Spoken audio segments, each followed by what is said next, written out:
is a new dawn. The greatest sporting spectacle on earth. Formula One is racing. F1's longest season. We are stateside. Miami, Austin. Formula One tonight in Vegas. Singapore, the city of Melbourne. Abu Dhabi, the streets of Monte Carlo. Japanese Grand Prix. Everywhere we go seems to be more and more in love with Formula One. Listen to the roar! Lewis Hamilton mugs them both.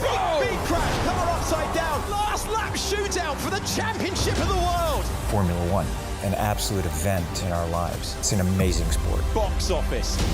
In the extreme world of Formula One, one team has always stood out. Williams Racing. We are raw, authentic, brave. All okay? Yeah, I'm fine.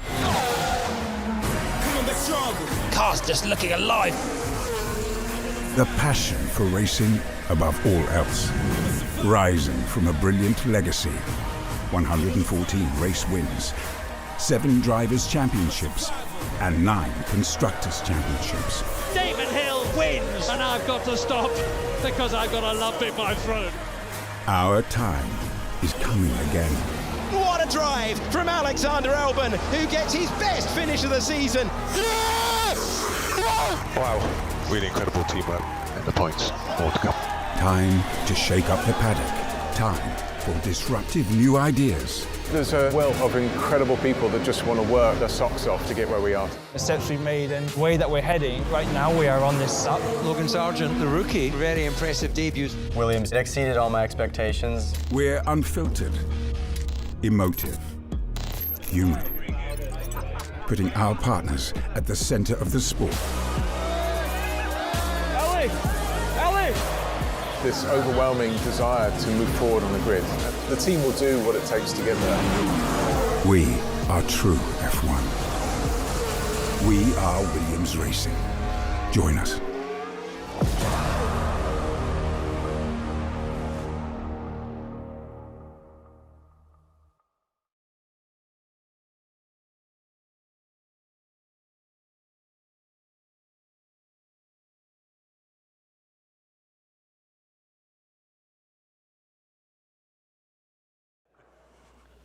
We're waiting for our cue.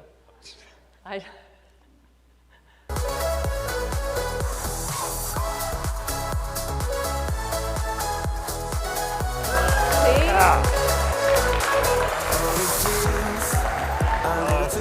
number 1.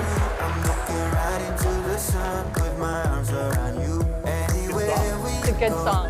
Who thinks this is a good song? Song of the summer. Song of the summer, right there. Okay, so thank you so much for being here. We're just really excited to talk to you tonight. So my name is Evelyn Jones Walter, known at Ohio Wesleyan as EJ. I graduated in 1991, politics and government major and journalism minor, and I now run my own executive career and leadership coaching business. So that's me. Paul, why don't you tell them who you are? Paul Asencio. I am Ohio Wesleyan 92 graduate, proud Theta Deuteron Phi Gamma Delta brother. I was an accounting major, and now I am the Chief Revenue Officer for Williams Racing. Awesome. So we're going to spend a lot more time talking about Williams Racing, but we're first going to start talking about Paul, how a boy from Brooklyn ends up in the middle of central Ohio as a Fiji, and how that all went down. So, and how you picked accounting, all that kind of stuff. So that's where we're going to start. It's a pretty interesting story, actually, because I was a hardcore New York City, Brooklyn kid, literally breakdancing on the corner back in the days in the 80s, believe it or not. And I went to a very small school in Brooklyn and filled out a survey of the things I was looking for in college. Ohio Wesleyan was one of the schools that came up. I did my research on Ohio Wesleyan, and I actually came out here for Slice of Life weekend. And I had an amazing time. I knew I wanted to play sports. I wanted kind of a smaller school, not a large school to go to. And that slice of life weekend is literally what sold me on coming to this university. And I must say it was the best 4 years of my life. College, I always tell my kids, is like the best invention ever created, right? Some of the best 4 years you'll ever have. And when I came here, I thought I wanted to be an astronaut, right? I wanted to be an engineer. You know, we all go to school and it's like, hey, you can be whatever you want. I'm like, great, I want to be an astronaut. Until I started taking calculus and physics and some of those things, and I'm like, yeah, this isn't gonna work out for me. So I started taking some accounting courses, and I discovered that I was actually really good at accounting. Not really good, I was good at accounting, and I enjoyed it, and that became my major. And it was one of these things that I thought, great, I'm gonna graduate with an accounting major, I'll move back to Brooklyn, I will go take my CPA exam, and I'll be an accountant for the rest of my life. That didn't quite work out like I had planned. I moved back home. I start working at the New York Sports Club, the health club, literally just at the front desk because I didn't want to pay for my membership to work out. So I'm swiping in cards, I'm opening the club at 6 a.m., and I'm studying for the CPA exam. At the time, back then, the exam was 2 days. You took 2 parts one day, 2 parts the second day.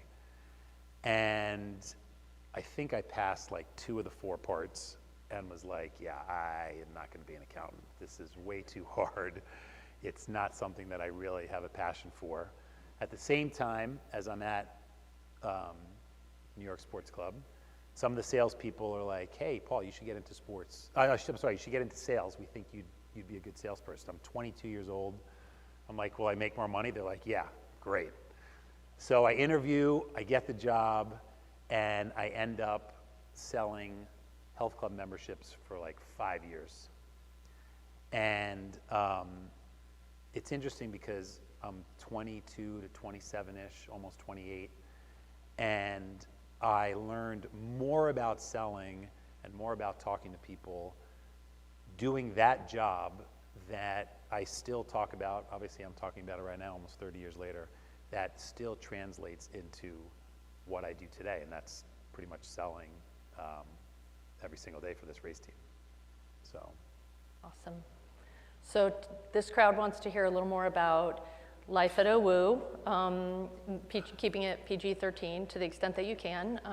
There are some of your brothers in this room, and we're not going to let them ask questions because that would take us to a very dark place, probably. But like student athlete, fraternity man, tell us about that part. So I was able to play basketball here my freshman year. I ended up being a high jumper sophomore, junior, senior year. And I get here, right, don't know much about fraternities, don't know much about Ohio, all of that stuff, right, as you can imagine. And I lived in Welch, which at the time was this brand new dorm. It was the nicest dorm on campus, so I'm like, yeah, I want to live there. Living and Learning Center, I don't know if it's still called that or not. I don't think so. And, yeah, right. And I remember I walk into the room, and I'm sure you guys are familiar with how it's set up, right? And I look to my right, and there's some clothes already on the bed. And then I look to my left, and Mike Larrabee, who is in the audience today, is over there, and he's like, you know, he's this very smiley, animated guy, and he's like, yeah, come on over here. So I go over there, and we become lifelong friends. Obviously, he's here supporting me tonight, so thank you. And he's like, you're gonna rush, right? I'm like, I don't know what that is. He's like, it's this whole fraternity thing. The only thing I know about fraternities is the movie Animal House, right? I really don't know not great. Yeah. Much at all. Yeah, not great. Well, yeah. So we go through Rush. We both become Fijis. The whole entire, Rob Roby, another one of our pledge brothers, is here as well. We go through this whole entire pledging experience, which started in like October, and then we didn't activate until right before spring break. It was really long compared to what you guys are doing now.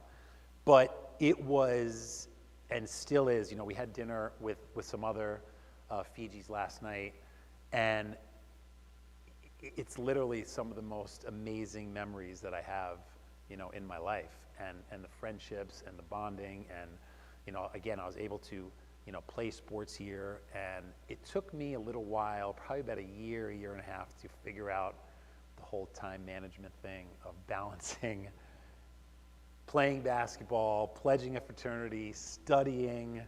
It was a lot. It was a lot. I really wasn't great at school. I was okay. I got better as I started to be an accounting major.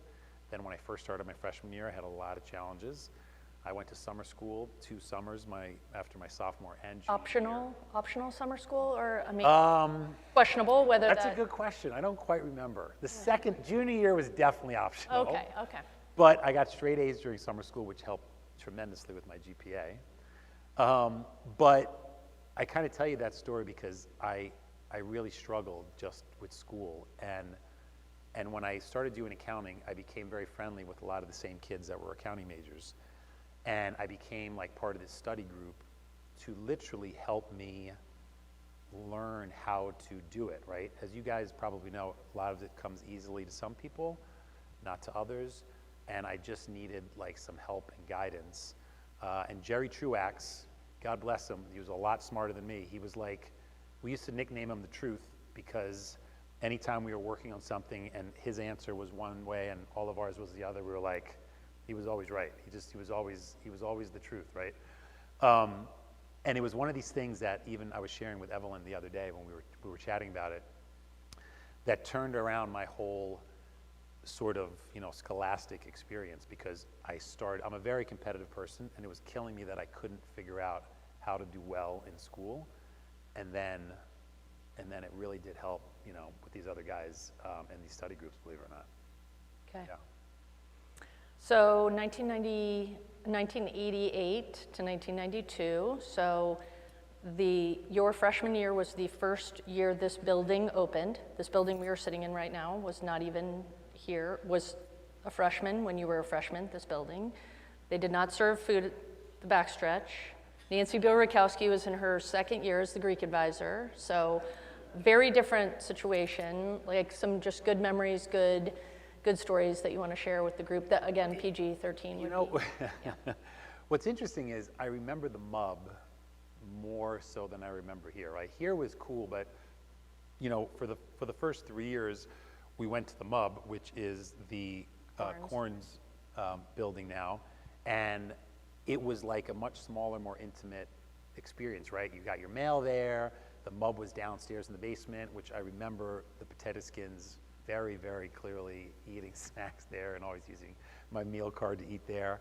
And then this place opened, which obviously was an incredible upgrade. But by then you're like a senior and you're trying to your focus is a little different.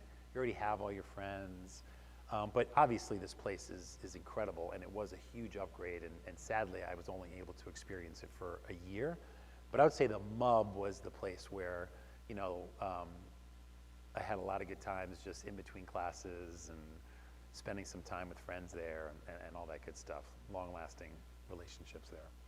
Anything particular from your student athlete years that you want to share with the group, what you learned and? What I learned. I mean, look, time management, as we all know, is something that you take with you your entire life. I've hired a lot of people in my professional career. One of them who is here today, Rachel Seibel, another battling Bishop, basketball, softball stud here at the school. And it's something that I almost feel like take for granted when you're in college, when you're like, holy smokes, I got this test, I have this exam, I am pledging, or I have this fraternity event, or I am playing sports, or all of that. And I don't think, I was not really well prepared for that, and it took me a while to figure that out. But in the real world, when I am out there, I've now worked in sports for 25 years. It's an incredibly fast-paced, no pun intended, environment. And it's one of these things when I interview people is, you need to have time management skills. Talk to me about your organizational skills. Talk to me about how well you perform in a fast-paced environment. And something that is interesting, when I was working in baseball, when I worked for the New York Mets, I looked at the team of people that were in my group, and there was probably at the time about 18 people on the team, and I would say that 95% of them were college athletes. And I didn't even realize that, and some at a very high level, and I didn't even realize that actually happened, but it was one of these things that, you know, for those of you that do play sports, you know, on the collegiate level, it really does prepare, you know, that competitiveness, that ability to manage your time between studying and being an athlete. It really does translate into the real world. And for those that aren't athletes, there are still plenty of other distractions, right, that we are having to deal with when we're in college, because, and I tell this to my kids all the time, right, you're in high school and you go to school this much time with this much free time. Now you come to college and you have this much free time, which was a lot for me, and you go to school this much time. And that transition, it's hard. It's hard for people. That's why I'm sure plenty of people know people that fail out and they don't succeed, and they try to figure it out on their own. But that literally translates into the real world. When you have projects due, when you are have a meeting that you need to prepare for, whatever it may be, it literally translates into the real world. Okay, so New York sports clubs, tell us about what happens there. You were there, you did that for 5 years, literally selling memberships, like day in and day out, on a phone that was attached to a wall, just so we're clear, like, Yeah. And then what happened after So that? incredibly high stress sales job, believe it or not. We were literally judged every 30 days. We had a 30-day quota, and sales is high risk, high reward. We got paid very well. It was very financially incentivized. I actually met my wife. She came in to join. Now we are members for life. It was one of these jobs where you were constantly under the gun to sell another membership. And then first of the month, great, what have you done for me lately? What are you gonna do this month? And it was a lot, but I was very good at it. It came very naturally to me. I enjoyed talking to people and chatting with them, getting to know them, and getting them excited about wanting to join this health club. Then a buddy of mine who I went to high school with, he was working for Six Flags Great Adventure, selling tickets at the time. He does some sort of deal with the New York Mets, and the guy at the Mets says, I'm looking for a new sales guy. My buddy says, I got the perfect guy. I get the job. This is December 1998. Now, mind you, I'm now 28 years old, really starting my career. And there was barely internet, but no real email, no internet. He's like, here's a phone, go sell something. I don't care what it is, just go sell something. I'm like, okay. So now I'm dialing for dollars, calling people. This guy was a very good salesperson. It was him, he had an assistant, there was another guy that sold all the skyboxes, and me. That was it. That was the whole department. And it took me a while, but I started to get some traction. I started to close some deals. As he got promoted, I got promoted. He ends up leaving. I end up getting his job and becoming the #1 guy. And the department grew to like 18 people. And I ended up being at the Mets for 17 years, going to 81 baseball games, or probably 100 baseball games a year, but 81 Mets games a year.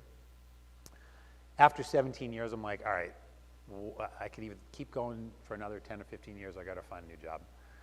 I go and work for Fanatics for 2 years, which I'm sure some of you know what Fanatics is.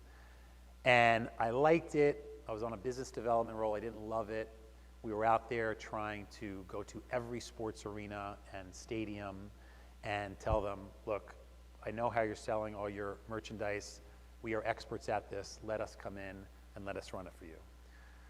But again, I liked it, I didn't love it. Fanatics is, you know, a $40 billion company now that is just exploding and doing incredibly well. But I called an old friend of mine that used to work at Major League Baseball, and he was now at Endeavor, which was this big Hollywood sports talent agency that had just acquired the UFC. And he said, hey, Paul, you have any interest in coming and running the partnership, the global partnership group for the UFC? I said, Lou, I don't know anything about the UFC. He goes, it's all right, neither did I a year ago, you'll figure it out. All right, interview, get the job, working now for Dana White, Conor McGregor, Ronda Rousey, all these guys, these men and women who, by the way, are some of the most insane athletes on the planet. It was an incredible experience. I had never been to a live event before, but I had a team of people that were these uber, super duper UFC fans. And the dynamic between me not being this crazy fan versus those guys actually worked very well because I looked at the sport through a bit of a different lens. We grow that business over 300% in 5.5 years. I then get a call from a recruiter about this chief revenue officer role with Williams Racing, Formula One. I'm like, that definitely interests me. Very similarly though, I'm like every other silly American guy that didn't know much about Formula One, watched Drive to Survive on Netflix, never been to a live event before, and I get the job. And now here I'm about 11 months in, and now I'm the chief revenue officer that's overseeing our partnership commercial business, our marketing team. We have an esports racing team.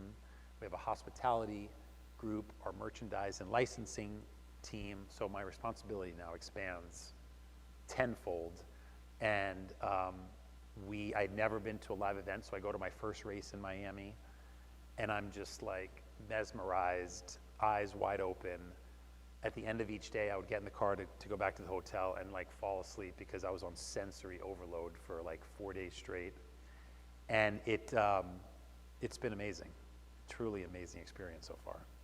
So what I heard in that, especially between kind of the Mets, Fanatics, UFC, and Williams, was there was a network there. You did not go on LinkedIn and apply for jobs, right? There was a network that you had built, developed, cultivated over time, and every single one of those were related to that. So what message would you have for these and the people online around your network, how you build it, how you cultivate it, how important it is, that kind of? Yeah, look, I mean, my whole life for the last 25 years has been around networking and people who you know, not necessarily what you know. And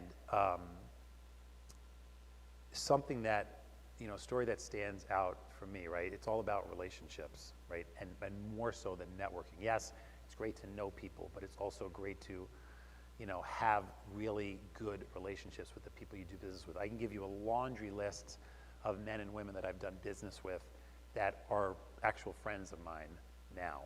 And even, the guy that I used to work for, his name was Paul as well. I'm like the godfather to his daughter. Like, he's one of my dearest, closest friends.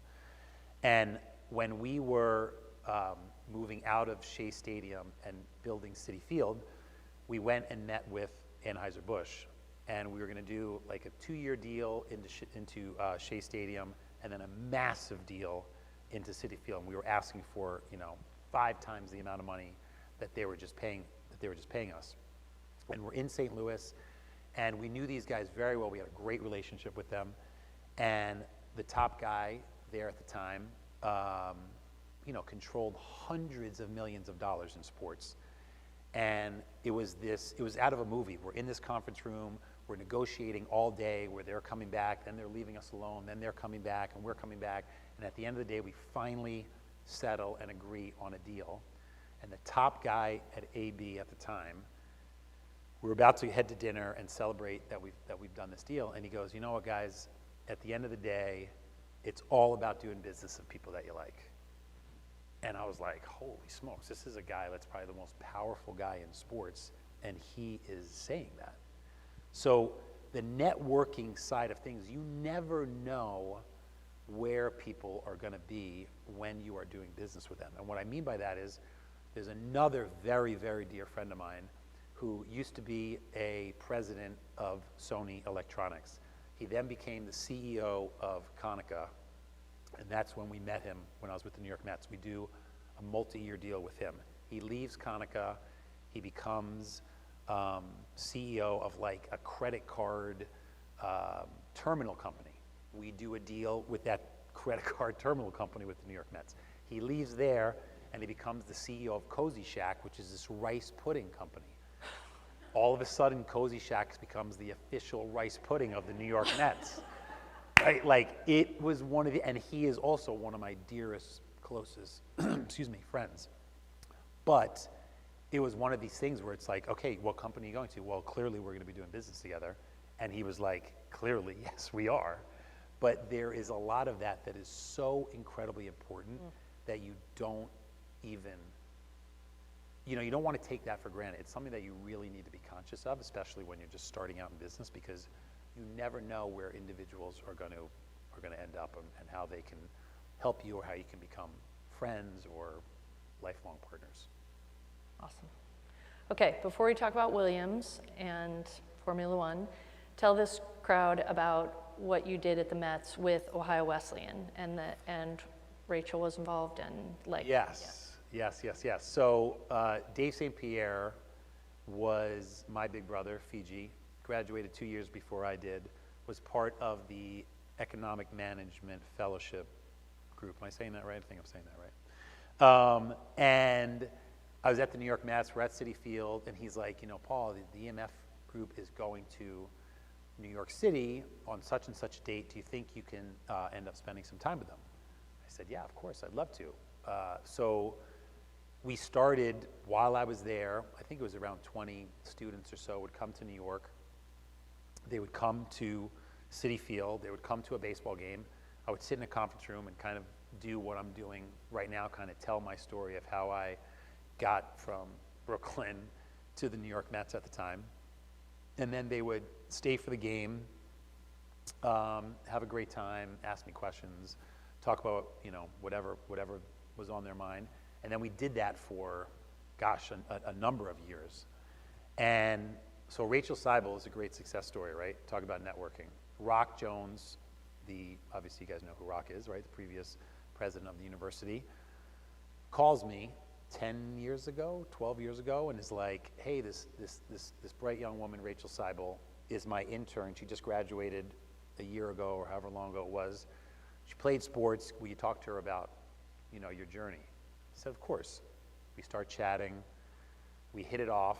And I happened to be hiring an assistant at the time. And I said, Rachel, you know, do you think you have any interest in coming to New York and you know, in applying for this job? She's like, yeah, definitely. Flies to New York in like 2 days, and I hire her. And she was my assistant for about 8 months, 9 months, because she was rock star. She's blushing, I'm sure. I'm not even gonna look at her because I'm sure she's dying right now. But she was a rock star. I promote her 8 or 9 months into being my assistant, and we worked together for a number of years. I leave the Mets. She ends up going to the NBA. She works at the NBA for a bunch of years. She then comes to Ohio because she wanted to be back in Johnstown, where her family was from. Works for Ohio State for a number of years in their athletic department and the partnerships group. Then the NBA calls her back and is like, no, we want you to come back. And now she's back with the NBA, still living in Johnstown. And again, back to networking, back to, you know, kind of working hard and doing the right thing. And she is now flourishing in the sports world like she's like the next generation. It's amazing. Good job, Rachel. We're proud of you. So there's an OWU connection in the making with Formula One here based on this conversation about what happened at the Mets. So we'll let Nancy and the other bosses take care of that. But let's talk about Williams Racing and Formula One. What have you learned? What do you love? What has surprised you? Give us the story there. Yeah. Tell us about Logan. Logan Sargent, yeah. So we have 2 drivers. So there's, for those of you that don't know, right, Formula One, there's 10 race teams. 2 drivers per team. And we have currently Logan Sargent, the only American driver in Formula One. And then Alex Albon as our other driver, who's a little more experienced. He used to race for Red Bull. Also both of them are great individuals and great drivers. And I didn't really know that much about Formula One. And when I went out so Williams Racing is based in Grove, England, which is about an hour and a half outside of London. It's a whole entire campus, factory, wind tunnel, all of this stuff. And what I didn't realize is there's about 950 people that work building these race cars. These engineers and the data and analytics people and mechanics, and every single part, or just about every single part on that race car is made in Grove, England. And we've got 8 3D printing machines that are going 24 hours a day. We have 16 other laser cut, 5 drill, blah, I don't even know how to say it as eloquently as it is, but that are making every single part 24 hours a day. And I didn't know all that went into building these race cars, right? So every team has the regulations that they have to live within, and they then build this race car. It has to be a certain weight, and you can only do this, and you can only do that. And Williams is the most legendary, historic brand in the history of Formula One. We're the second most winning race team, only behind Ferrari. But we are this incredible heritage brand in the history of the sport. And what's very unique about Williams is it's not an energy drink. We don't sell cars. It could be Asencio Racing, right? It's just this Frank Williams was this guy that started Williams Racing. And now, sadly, they had to sell the team, and now Doralton Capital is this private equity company out of New York that bought Williams Racing in 2020 and now, owns the team. But I had never been to a live event. I go to this Miami event. The access, the attention to detail, which, by the way, is another incredible thing that we look for when we're looking to hire people. But the attention to detail and the experience that partners have, guests have, prospects have, is second to none. So we're able to bring people into the garage where the cars are not even as far away as you guys are from where I am right now. The mechanics, so if you guys, again, have seen Drive to Survive, you've seen these videos of these mechanics and engineers running around the garage doing all this stuff. We're able to bring guests in there to experience that. And I was in a race this year, and I had these very important folks there. I had the chairman of the board, I had another board member, and the chief marketing officer of a company that owns every single McDonald's in South America. And I take them there during one of the free practice sessions. So we go in, and the cars are there, and everybody's running around doing whatever. We walk outside to the front of the pit lane, and they're taking pictures, and we're talking, and we have somebody helping, give them some of the detail of what's happening and how and why. And when we come back in, Alex and Logan are just like chilling, just like sitting there in their race suits, right? They look cool as hell, right? Just chilling there. And I'm like, oh, please meet, John and Steve and Bill. Oh, hey, nice to meet you. How you doing? Oh, great. There was a photographer that's always rolling around. He comes over, takes a bunch of pictures of these guys. 3 or 4 minutes, tops. Next thing you know, throw their helmets on, zip up the race suit, jump into these cars, and go tearing out of the garage. And these guys are like, holy, what was that? That was awesome, right? Like, it was this experience of sitting in the dugout right before Mike Piazza, not that you guys know who Mike Piazza is, maybe you do, maybe you don't, is about to go take an at-bat and be like, hey, I'll be right back, I gotta go hit, right? It was that type of experience that is just, that I didn't know existed in Formula One. And it's all of these things that we are able to give people this peek behind the curtain. Even So the teams, all the teams do this, but they practice, pit stop practice, where the cars aren't running, they just manually push them back and forth, but they do it like 10 times, literally in the pit lane, and we're able to bring people there, and again, this close, as the cars are being run in, these guys run out, 2 seconds later, 4 tires are changed, and everyone's like, whoa, all right, do it again, back it up, boom, boom, boom. So that type of experience and that type of access is incredible. The other part that I didn't realize was, so you have the pit lane, the garage, and then you have this paddock club that is right above that you can, it's basically like a big suite where we entertain people, where partners buy tickets, where they can bring their guests and all these other things. The ticket prices for that paddock club for the Las Vegas race was $18,000 a ticket for 3 days. Now, granted, it's a 3-day event, right? That makes that makes better. it so much better. Right? It really does. So I'm like, wait a second. One ticket is $18,000, right? But that shows you kind of the level of money that people are putting into this.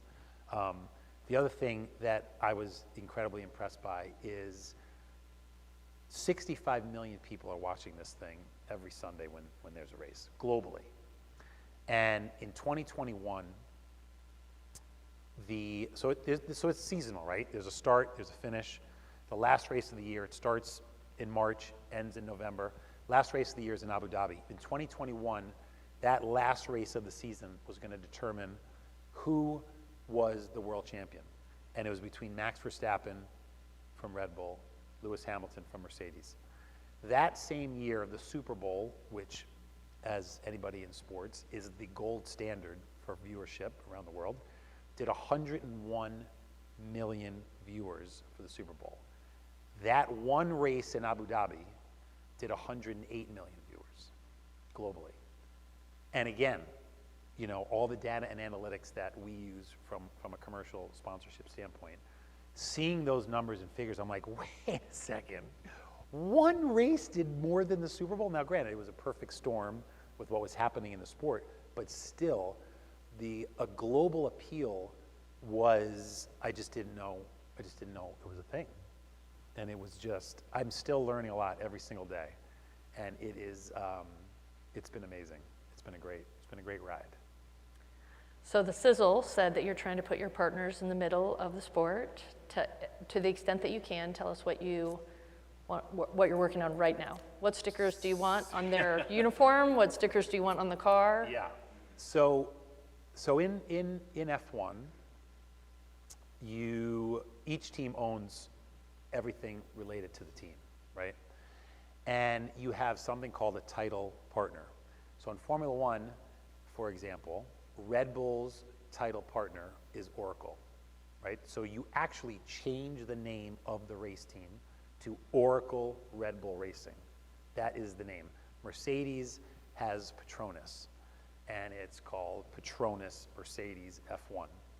So Williams, again, very sadly, the bar was very low. They were really not doing well in the commercial space, in the partnership space.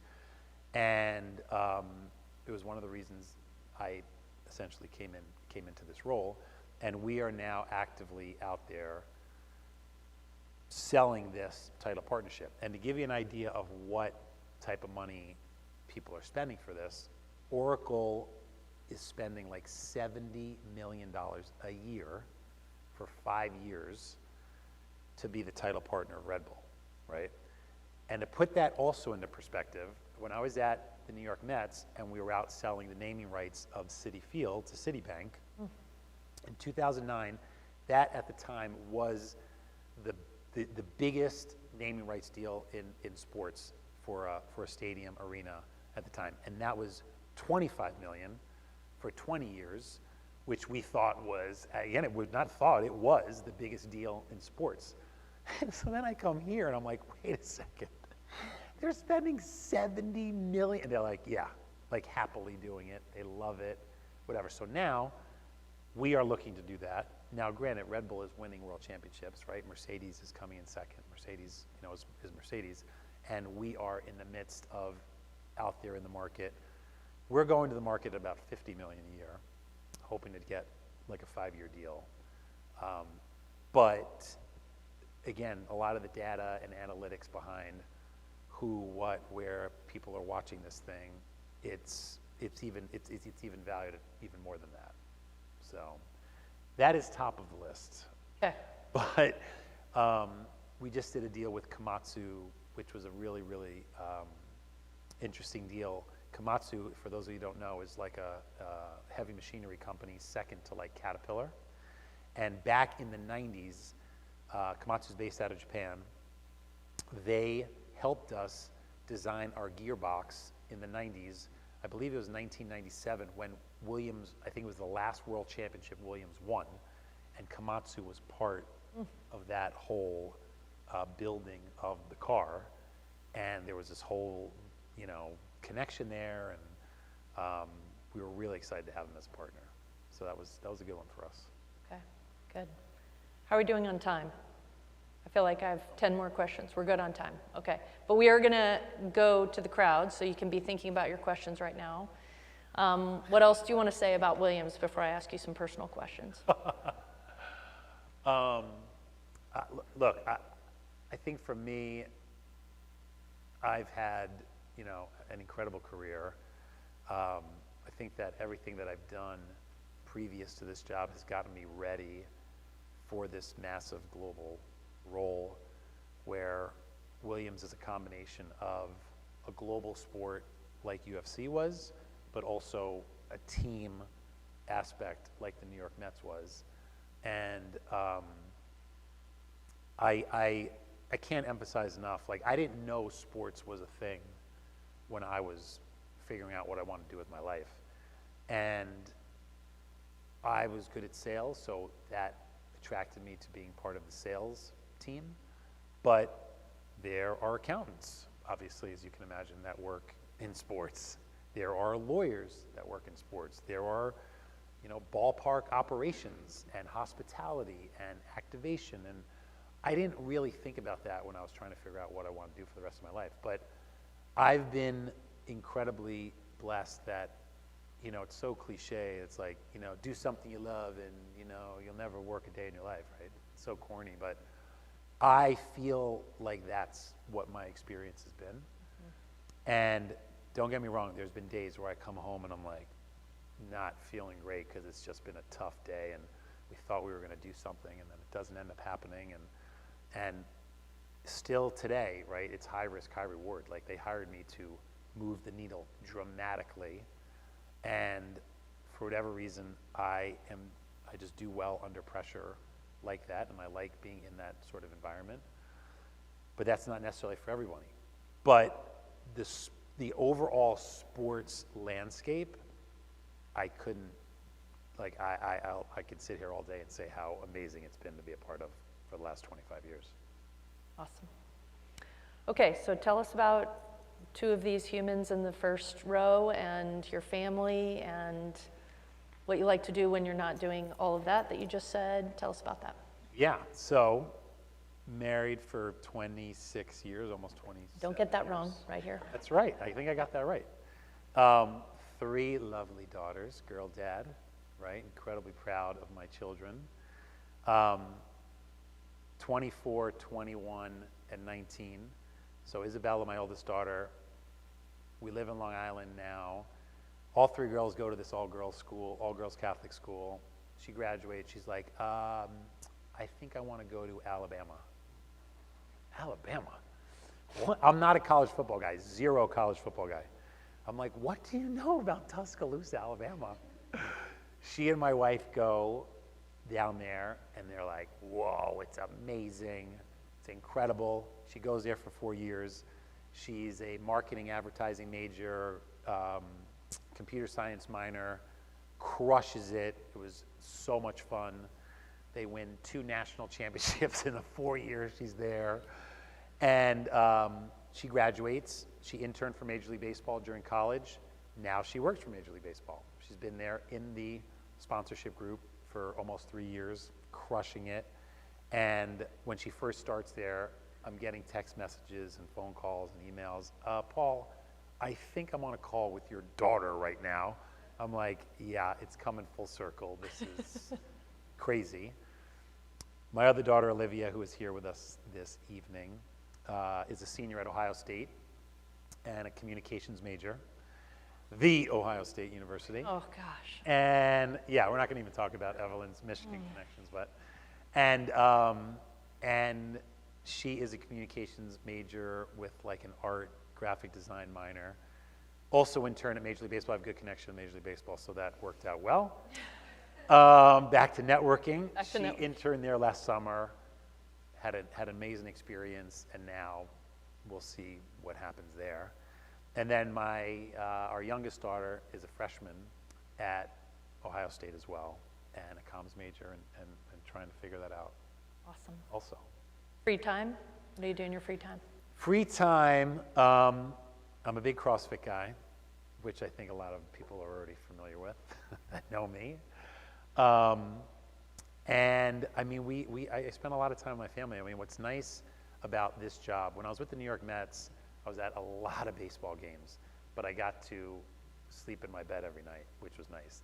Now, I travel a lot, all around the world, to the UK, but when I'm home, right? So like if I'm home for 2 weeks, I'm in the city during the day, but I'm home by 6 o'clock, work from home once or twice a week, and I'm able to, to enjoy the family and be home. Yeah, but we, like going to the beach, like exercising, like spending time with the majority of the other families that we have and stuff. And has the family been to a race? Don't bring up that subject yet. They have not, but we are going to remedy that this year. Seems like you could figure that out. I think we'll figure that out. Yeah, we don't know what race it'll be yet. Probably won't be Monaco, but it'll be one of the good ones, I think. Okay, good. Yeah. So since the majority of this crowd will take advice from you and maybe not their parents, and maybe Olivia would be the exception, but your kids actually listen to you though, that's shocking. But as we kind of get ready to move to questions, what advice would you give, especially sports management people that have those aspirations in the room, but anyone in general? So I would say this, advice, because I talk to a lot of, a lot of folks in this same position throughout the last however many years. Isabella's friends, Olivia's friends, because I felt like I got a chance, right, where my buddy talked to this guy. It was an opportune moment, and I get this job. And a story that I like to share with people is no matter what you're doing from a professional perspective when you're working, be the best possible worker in that role that you can be, right? Whatever it may be. And if, by the way, if you don't like what you're doing and you're going to work every day, find a new job. Just find a new job. Like, there's no reason why you need to be in that job for the rest of your life. You should be happy to be like, what's going to get me up and go to work every day? And I tell the story of when we opened Citi Field, we did a partnership deal with Alliance Building Services. They were a cleaning company that cleaned Citi Field, right? It was a $4 million deal that the Mets were going to pay this company to clean the ballpark every day and clean it after games. The CEO of that company was 38, I want to say, or yeah, in his late 30s, barely 40 when I met him. And his story is that he never went to college, which I don't encourage, but we understand college is not for everybody. He didn't go to college. He was 17, and he started as a cleaner for this company because they used to clean office buildings all throughout Manhattan, Empire State Building, and all these massive buildings throughout New York City. And he was a cleaner, literally emptying garbage cans every night. And he gradually worked his way up to be now the CEO of this company. Clearly, he was a very smart, intelligent guy. For whatever reason, he wasn't able to go to college. But I will guarantee you that that guy was the best cleaner that that company ever saw, and that when he saw an opportunity, when he met with his manager to talk about how he can get promoted or how he can move to the next level, he took that opportunity, and then he was the best possible, manager, and then he gradually climbed the ladder, and now he's been running this company and growing the company beyond what it was doing before. And it's one of these incredible success stories that you're just like, holy smokes, like how did this guy become CEO? He literally started by emptying garbage cans. So I think about that often because when I commute into Manhattan with one of Isabella's friends, she was working for this media agency, and she's like, I hate my job, I don't know why I'm doing this. And I'm like, Claire, what do you want to do? Well, I really want to do this, this, this. I said, well, why don't you do that? Why are you so miserable? Why don't you just go and start, Paul, I try. And I go, well, you got to try harder. You got to find something that kind of makes you a little happier, because imagine doing this for the rest of your life and being miserable does not sound fun at all. So that's like a general advice that I give young people all the time. Like literally try to find something that excites you, that you're good at, that really gets you out of bed and gets you going every day. Okay, so before we go to questions from the crowd or online, we're going to do, I was calling it rapid fire, but President he wasn't aware that we were going to do this. I call it rapid fire, but President Vandenberg called it in like a magazine or two ago, maybe just one, I don't know how many, lightning round. So that's what we're going to do. Are you ready for that? I think so. Okay. Who are you rooting for in the Super Bowl? I didn't really have a horse in the race. I was rooting probably more for the 49ers because of the whole quarterback story and how he was, yeah. Okay. Yeah. Heather, wife of 26 years, what did you buy her last week for Valentine's Day? 2 dozen roses. A card?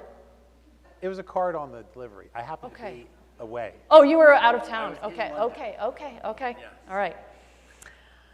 Do you make your bed every day? Yes. With if you are the last person in the bed, I suppose that is probably. I'm not making it. Well, I will make it if she's still in it, my side. Really? Yeah. Okay. That's a true story. But otherwise, yeah. Okay, what's left? What's next on the bucket list? Whew. Next on the bucket list? That's a great question. I don't really know. My bucket list is pretty full. Taking the family on a race? Well, that is, for sure going to happen. Yeah. Maybe it should be Monaco. If you can't probably not answer. going to be Monaco, but it'll probably be a U.S. race for sure. What's your favorite movie line? Oh, God. So many favorite movie lines. PG-13. Yeah. What are you saying? Are you getting color commentary from the crowd? Yeah, there's a lot. So when I was in college, Goodfellas I had on a VHS, and we watched that. Do you want to explain what that is? A VHS? Yeah, right. So, although Good Will Hunting is also a favorite movie of mine, and we were talking about this earlier, so do you like apples is probably one of my favorite lines as well from the movie. You like apples. I like about them apples. I love it. Yeah. Okay, and then last one, what's saving you right now? I'm sorry? What's saving you? Saving me? Yes. The thing you can't live without. And I mean, of course, other than them, yes, right. My family? Other than your family. Me? Believe it or not, I would say exercising is something like that I actually enjoy doing every day, and both from a physical standpoint, from also just like a mental side as well, where, I'm in a high stress side of kind of role with a lot of pressure to do certain things. And if there are days that I don't exercise, I don't feel the same way. Mentally, physically, all those things. And I would say that it's one of these things that literally, it's not only the physical side of it, but the mental side of it that keeps me stable. Good. Awesome. Okay, we're taking questions from the crowd. All right. Rocco. Front row. There's a microphone so that we make sure. People at home. People at home. All right, so we know you're a big, wow, this is loud. We know you're a big fitness guy, and going back to what you said in the very beginning was when you were in Brooklyn, you used to be breakdancing on the corners. Do you still do any breakdancing? Do you ever mix that into your CrossFit routines or anything like that? You do like he could do it like a move right here. Right, yeah. Can we get any really pull that off? Anything like that? Will we see any of that this weekend? First time. So it was very funny because at my wedding, I did breakdance. This is a true story. Some in this audience were actually witness to that. Isabella, my oldest daughter, during her Sweet 16, which was now 8 years ago, not that long ago, she was a competitive dancer. And, we did this daddy-daughter dance, right, slow motion. And then she's like, Dad, we got to do like something fun and cool. So we danced for 5 seconds to this slow song, and then like the needle scratched, and then like we do this whole dance routine, like whipping and nay. And I am literally, as we're practicing, because it was very easy for her, we're practicing in the basement of our house, I was just messing around, and I started breakdancing. And she's like, oh my God, you have to do that. I'm like, I'm not doing that. She's like, no, seriously, you need to do that. So at the Sweet 16, there could have been a couple of backspins and some windmills back in the day. Oh my God. Yes. It was pretty funny. It brought the house down, I'm not gonna lie. It was pretty funny. Yeah. Okay, someone can certainly drum up another, there we go.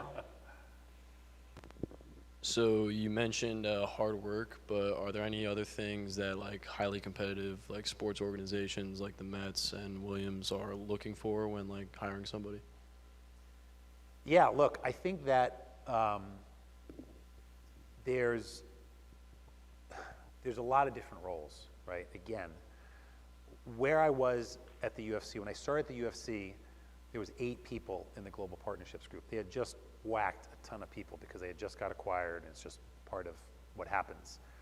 When I left there 5.5 years later, there were 35 people in the group.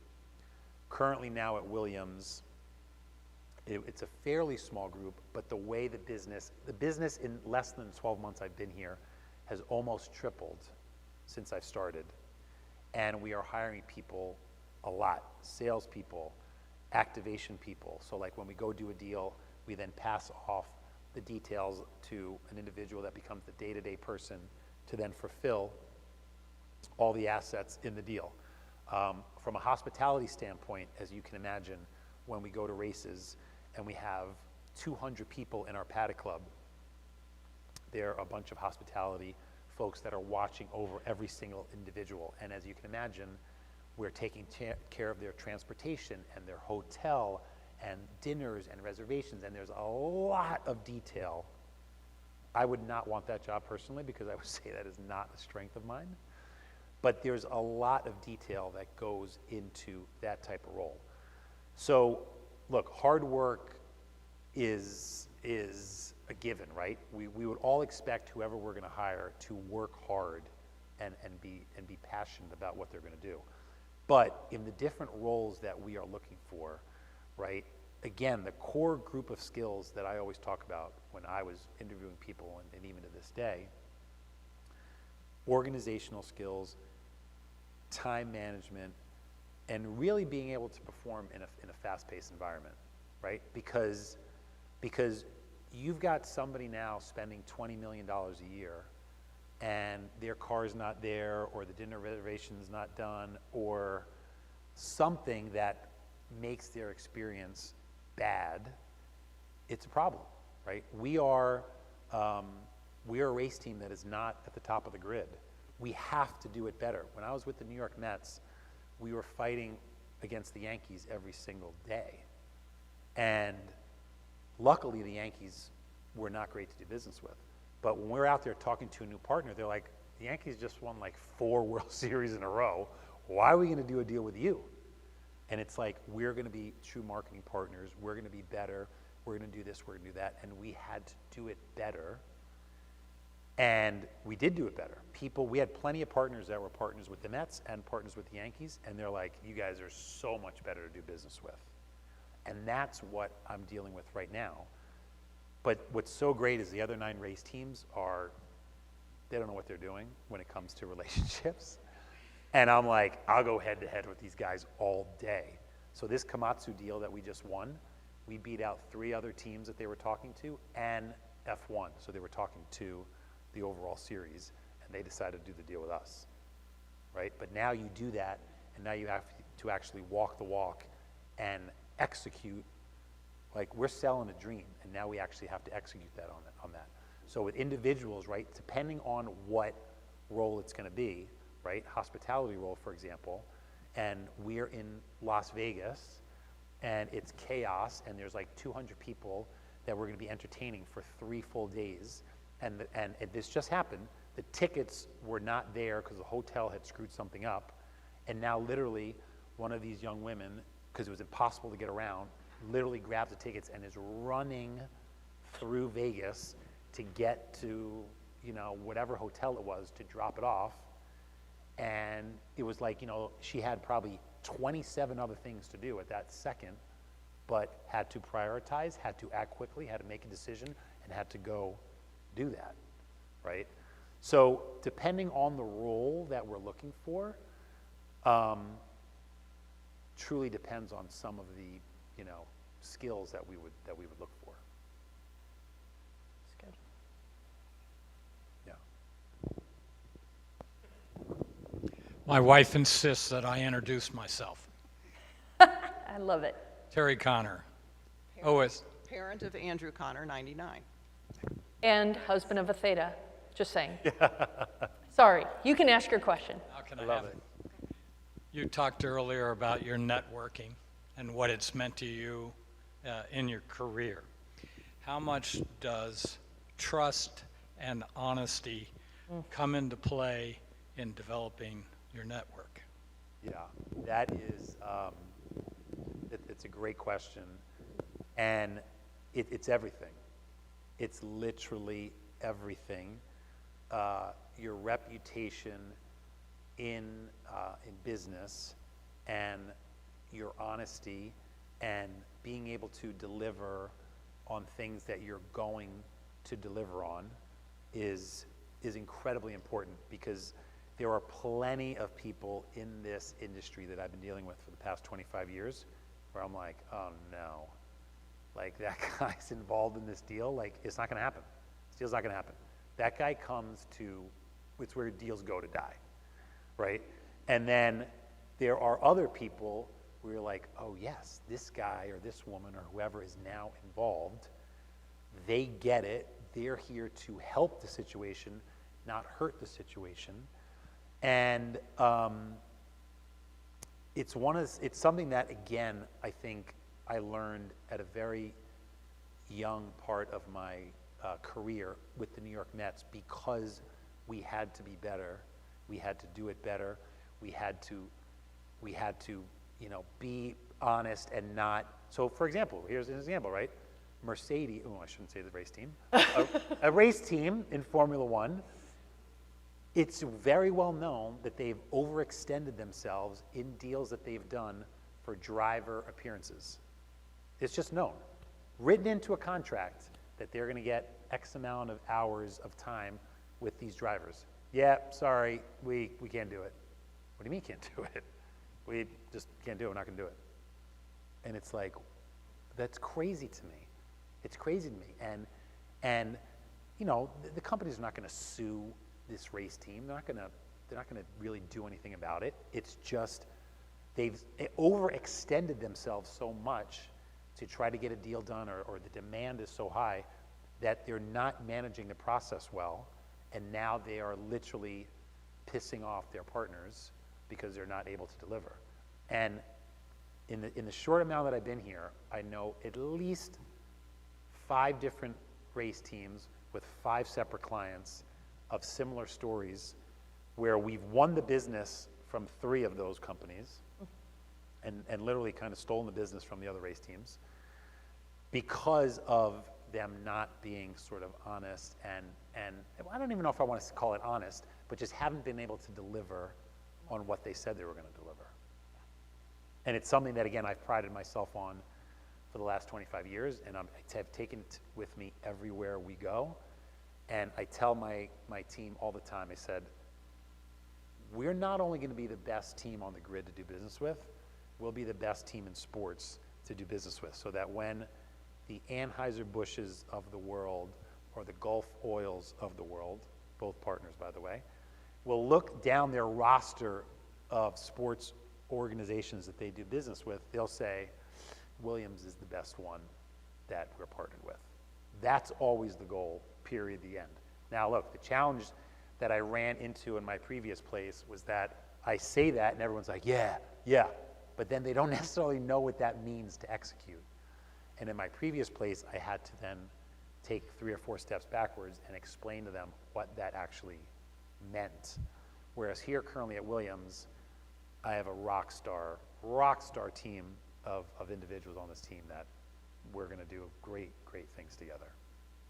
Well, and related to that, one of the things you said to me this week that was kind of new to me was this: people call you a lot for a lot of different things, like, hi, I want tickets to this, I want, please do this, or, but one of the things that you have consistently done is when you have had friends that have called you, and when Rock Jones calls you, and says, hey, you should talk to this, candidate, or you should talk to this person, or can you help my kid who's graduating from college and looking for a job, like you want to do that, and you have a lot of integrity when you're doing that, and you also know that, like, when your daughter was having transcript admission, there was like an administrative error, but like you needed to ask for a favor too, that there is a little bit of that. That is a very natural part of the trust building, integrity, relationship building, networking part as well. So you benefit from it as well as you giving into it. 100%. Again, it's look, business and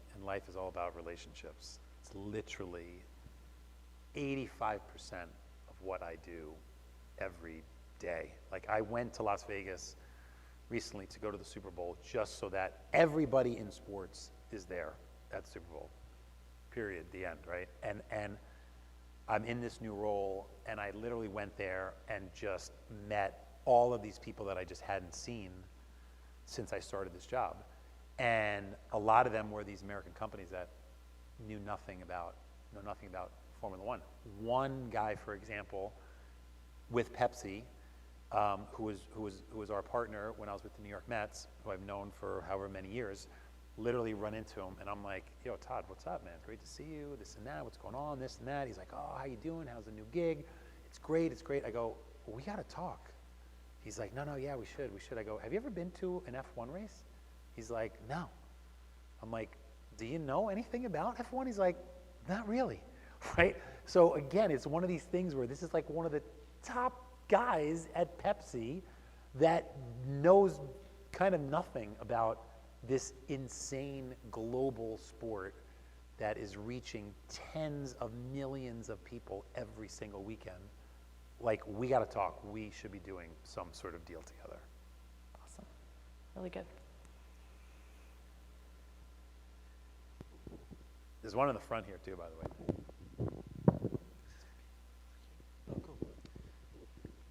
So, Mr. Asencio, as the CRO for a leaner constructor like Williams, what kind of roles fall under your job umbrella? So, essentially, I oversee the whole marketing department, communications rolls under that. Our hospitality group is part of it. We have an esports racing team. I'm learning a lot about esports. That's also very interesting. Our merchandise and licensing, which is also underperforming, but we're turning around, and it's going to be huge. I'm trying to think what else. I think there was something when we were walking around the whole like Brent Rickey and all that today, that you said, oh, I'm responsible for that too, but now I can't even remember what it was. But it was something that I did not even know that you were. I mean, there is a little bit of junk drawer happening right now. Like, people are like, oh, I think this. Commercial partnerships and activation side of the business as well is a large part of it, and that's the biggest revenue driver. That is significant. That's going to help a variety of different things. The more money we make, the better we're going to be on track. So that's like priority number one. Maybe it was the esports thing. Could have been esports. I think it was esports. Yeah. And it did seem like the Fijis had a little esports thing going on in their house today. Yeah, I saw that. Yeah. I like that. Maybe you can cut a deal with them and they can. Yeah, exactly. I think there was a gentleman here. My question is around the caps that the teams have. And so you mentioned, you're going out trying to find these partners, and how does that factor into the caps? And there's some rumors, if anybody's an F1 fan, of some of the teams exceeding caps possibly, and some drama around it. Yeah. If you could just. So for those of you that don't know, and I was sharing this when I was having dinner earlier, currently there's a cost cap in Formula One. It started in 2021. It's about $140 million, $145 million, I want to say. That is the amount of money that each race team can spend to build these two cars. Prior to this cost cap, race teams were spending $300, $400, $500 million a year building these cars. And that's when Mercedes, Ferrari, Red Bull, the technology that they put into their campus and their facilities is off the charts. Whereas Williams, sadly, it's one of the reasons why they had to sell. They weren't able to keep up with that sort of expenditure, and now that's why they had to sell the team. But now we're in this position where Doralton Capital is this incredibly well capitalized, financed company, but can't just write a check for $200 million to improve our wind tunnel or improve our technology on all those things. We're restricted. But our new team principal, and again, for those of you that don't know, our team principal is essentially your manager, head coach, general manager, all wrapped in one. He's responsible for building the car and making it as fast as possible and dealing with the drivers and all of that. He came from Mercedes. He was with Mercedes for over 20 years. He won multiple world championships. This guy knows what excellence looks like, and he's one of my favorite people, James Vowles, incredibly smart guy, and he has basically been pressing F1 to help level the playing field, because right now under this cost cap, we will never be able to compete with Mercedes and Ferrari and Red Bull because our technology is so far behind that he's actually got approved that the bottom 5 teams over the next 5 years can spend an additional $40 million on above the cost cap, whereas the top 5 teams, they're gonna get a benefit as well, but it's not even like they would need to spend anything. They're already at the maximum, the best technology in the world already. Whereas, like I may have mentioned, he discovered that Williams was using like Windows 98 and some stuff in the factory, and he's like, what is happening here? So he's in the midst of making that better, and car's going to be quicker this year, and it's something that we're really, the other thing too is that was interesting, every single employee that is building the car, when they're working on F1 work, F1 business, if you will, every dollar is against the cost cap. So if Evelyn's an engineer and she gets up and goes to lunch and it took her 45 minutes, well, hey, that was 45 minutes that was not working on F1 activities. Those 45 minutes of her salary does not go against the cost cap. So we were not doing that before, where all these other race teams were. So imagine you have 950 employees. If you took 20% of their time, right, that were on non-F1 activities, and you took that out of their salary that is now not against the cost cap, that you can now use for other F1 activities, we're going to be running a lot more efficiently. So it's little things like that we were not doing before that we're doing now to really run, in a much smarter way.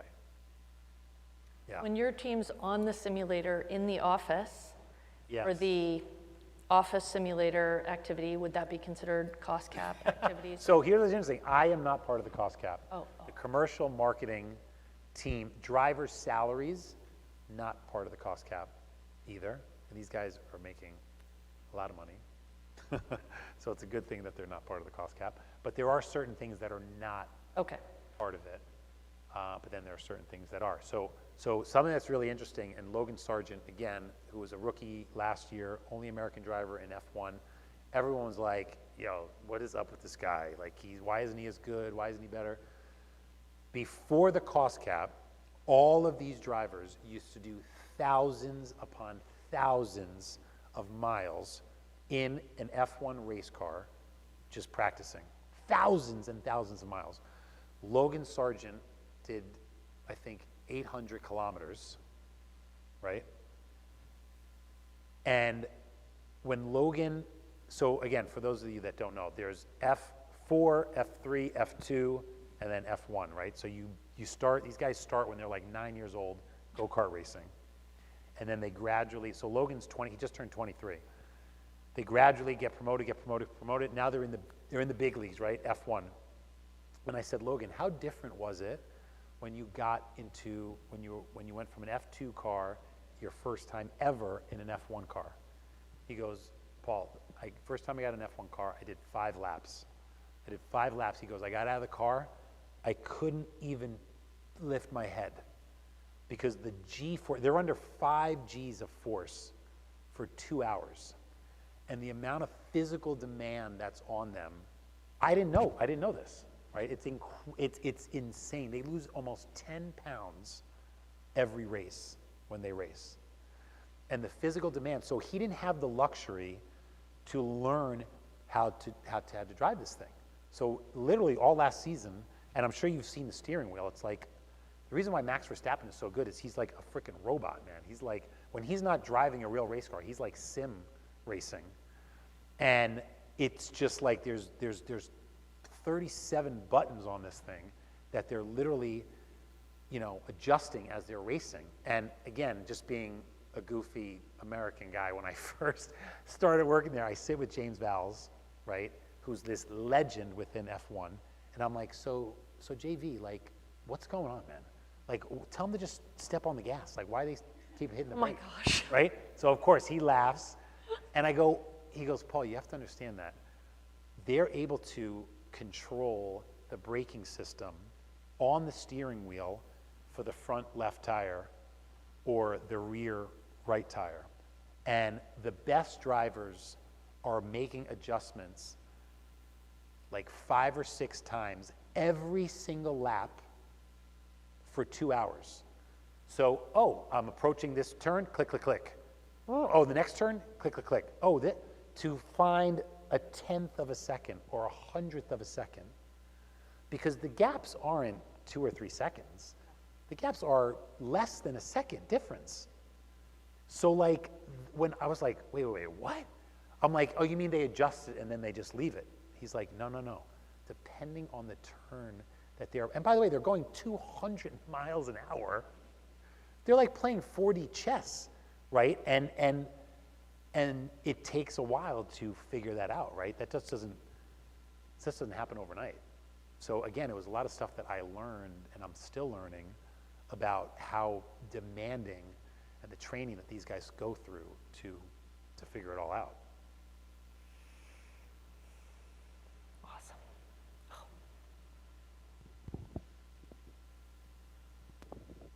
Hey, Paul. I had a question regarding, it goes around ownership, and you're in such a historical business that's been around for so long, and you said you were acquired by private equity, and maybe you don't know this yet, but in your industry, is it mostly private ownership, or? You mean for Formula One in general? Formula One, yeah. Yeah, it pretty much is. Yeah, I mean, again, you've got Red Bull, Mercedes, Ferrari, McLaren, Alpine, Haas. They're all privately owned companies. Aston Martin, is the other one, and then AlphaTauri, which is now Racing Bulls, which is basically part of Red Bull. But we're in a very unique situation because, again, we're, yes, it's private equity, but it's not like we make cars or energy drinks or anything else. And I'm curious, because you've seen private equity coming into a lot of sports arenas, and you talked about relationships, and it all starts there. It starts there to a certain extent with private equity, but their relationships are with their shareholders and getting profitable in X amount of years. Is that something you think about, that you'll be turned over to another ownership maybe next 5 years? It's a great question, because we get that a lot from the partners we're going to ask a lot of money from, right, to partner with this race team. And they're like, I really like Paul and his team, but you're going to sell this team in 2 or 3 years, and then all of a sudden, this whole team the reason why I did this deal, they're no longer there. But, like all sort of wealthy, the individuals behind and the investors behind Dorilton Capital is they want to win, right? They bought the race team for 150 million pounds. It was a very distressed asset in 2020. And they could probably sell it today for $1 billion, literally. I mean, there's only 10 teams, right? And it's one of these things because it comes up a lot, and I'll be at these races entertaining and prospecting and talking to a potential partner, and I'll be there with the chairman of the board, and that comes up a lot, and he's like, that's not why we did this. We want to win. The thing about, and the reason why James Vowles, our team principal, left Mercedes, right, the cozy, comfortable confines of Mercedes, was because of the legendary heritage, historic brand that Williams is within F1. And James Vowles talks about how, and he's British, he talks about how he can leave his fingerprint on bringing Williams back to greatness is going to be part of history.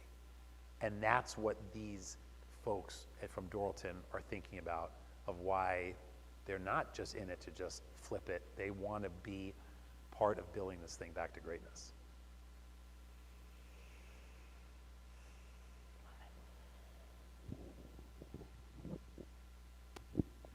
Working with the UFC, with the Mets and Williams Racing, what is your favorite memory from a live game of any of the three of those, or a race or a fight? So I'll give you one from each. So the New York, I grew up a Mets fan in Brooklyn. It was amazing, right? And it was a playoff game. And we're in Shea Stadium. And it was 2000, the 2000 season. And I believe we were playing the Arizona Diamondbacks. And if we win this game, we go to the World Series. And I remember that we were known for being great entertainers, meaning we like to party with our partners, right? Very important, by the way. And Paul learned right here. Paul Danforth, yes, training, my college training helped me with that. Paul Danforth, it was like the 8th inning-ish, and we had been running around, and he's like, meet me in my office. I met him in my office. He's like, grab a bunch of beers. So we literally are putting beers in our pockets, right? And we go down to these seats, and we ended up sitting in front of Mike Piazza's girlfriend. And I believe her, or maybe it was his girlfriend, or his girlfriend had an identical twin sister. And I think it was the sister and the husband, maybe not the actual girlfriend. But we end up sitting in front of them, and we end up winning the game, and we're going crazy, and I'm losing my voice, and we're high-fiving these guys. And it was this incredible experience, because not only was I now working for the team, we were now about to go to the World Series. And sadly, we did not win the World Series, as we all know. We just lost to those fun Yankees. But it was incredible. It was just this incredible emotional time, right, to be a part of. When I was at UFC, I wasn't really this huge UFC fan, but it was when Conor McGregor fought, oh my gosh, what is his name? Nurmagomedov. Why can't I think of his first name? Habib Nurmagomedov, right? Which was this highly anticipated thing, and the fight was huge, and it was in Las Vegas. And when Conor walked out, because, you know, these guys do this whole big walkout thing, and Conor, you know, used to walk out and do this whole thing. It was one of the most incredible sports experiences that I had ever had as well. Like, it was like, and again, I had seen a lot of cool things, and I really wasn't even this big UFC fan, but like that whole walkout and the electricity that were at these fights were insane. And again, I just didn't know it was like this thing. But when he did that walkout, it was like electric. Like your hair was just standing on end, your heart is racing, and it was just, it was incredible. And then with F1, so in Formula One, you're able to make upgrades to your car, right? So again, these guys are working on trying to find a 1/10 of a second, a 100th of a second to get the car faster, quicker, lighter. We made an upgrade in Montreal, in the Montreal race, and Alex Albon was, so only the top 10 finishers get points. And Alex Albon was in the hunt to get points at this race. And he finished 7th.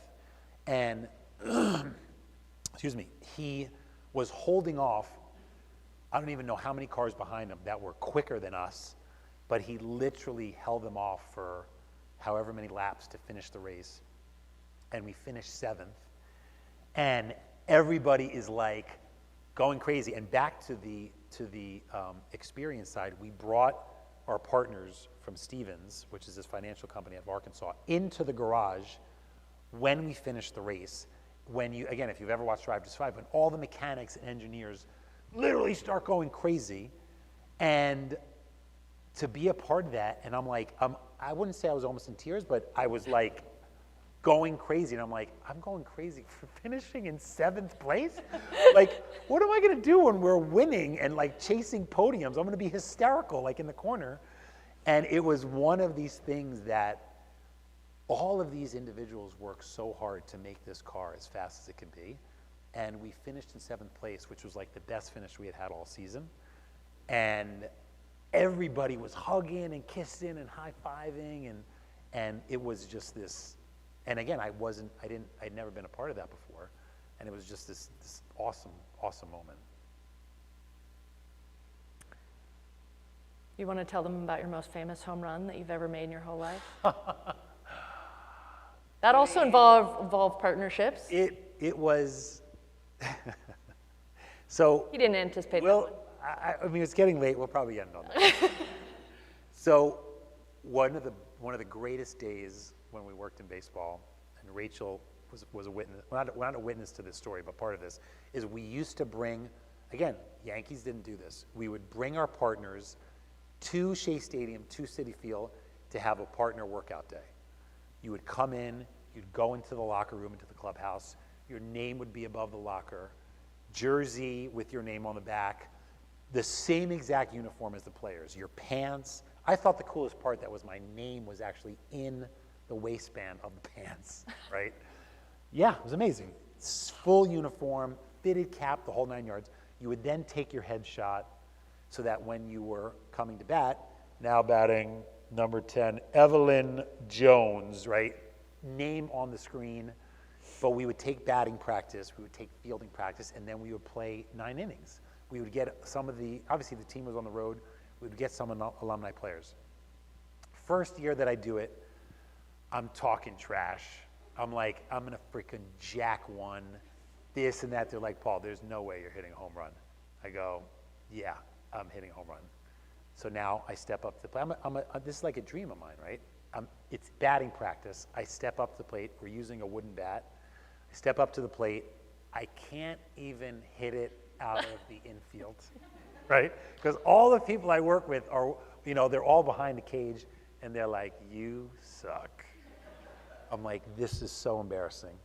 So we used to hire a guy from Rawlings to just throw strikes, right? Nobody's there to strike out. I step up to the plate. It's my first at bat. My headshot is on the screen. I'm like, this is a dream. And I'm like, I can't swing at the first pitch. I got to take a pitch. Oh my gosh. Right? I take a pitch. You just said you hired the guy so that you didn't. Yeah, but I can't swing, and you know, who knows, right? Sure. Okay. So I take a pitch or two. I may have fouled one or two off, and then I literally swing out of my shoes, and I knew I hit it well, and I'm like, just start taking off down first base. And as I'm rounding first base, the guy goes, holy shit, you just hit it out. I'm like, what? So now I'm rounding the bases. My whole team, it's like the second inning. My whole team meets me at home plate. They're going crazy. They're doing this, they're doing that. And now the third base coach, who was this old-time guy from like the '69 Mets, starts yelling at the pitcher. Hey, Stevie, they're acting like they just won the World Series. You better drill the next guy. And it was one of the highlights. Now, the greatest part is I have it on video, which, can we cue the video? No. Oh, no, sorry. I have it on video, so I was able, because I didn't watch the ball. I just knew I hit it well. And that was a big highlight of my life. Raise your hand if you've, hit a home run at Shea Stadium.